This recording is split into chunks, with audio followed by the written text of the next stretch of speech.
What's going on, guys? This is Danny Summers with Intercept MMA. Thank you guys for tuning in. If you guys can, please hit like and subscribe. Also hit the notification bell. That way, anytime we're putting out new videos, new content, new fight breakdowns, you guys can see it first.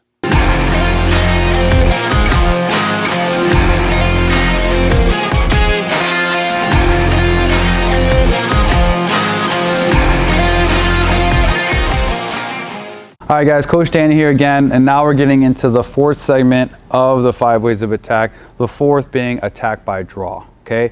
Attack by draw, again, it takes a high level of trust in yourself and your defense and kind of knowing what's coming next before your opponent even does it.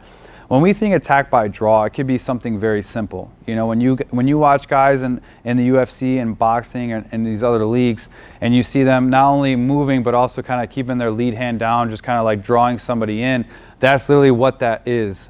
They're trying to draw that person in. So they're intentionally leaving an opening, knowing that that person wants to take advantage of it. And when they take advantage of it, now it's on me, the person that tried to draw them in, to then counter their counter with a takedown, do something based off drawing them in. I can't just stand in front of someone with my hands down thinking like, oh, this is fine, I can do this.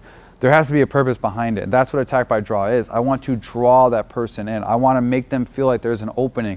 I want them to think so heavily that they can hit me with something that I'm just going to use it against them offensively or defensively. So when you guys think attack by draw, it could be something as simple as me keeping my lead hand down, me just kind of opening my hands to kind of draw them in down that center line. It could even be me just kind of leaving my lead leg out there to kind of force them to want to attack that leg. It could be something as simple as me just kind of walking forward and trying to keep my head in, and as I keep my head in, hitting my pulls off that as well. So attack by draw, again, I want them to fire at me. I want them to try to hit me. I want to put them in a position where they feel like there's an opening. And again, once we kind of trap them into that box of thinking that they have something, that's where the counters come into play. And that's where you see guys like they go to hit someone and all of a sudden they get cracked with something big, they get finished, and they're like, what happened?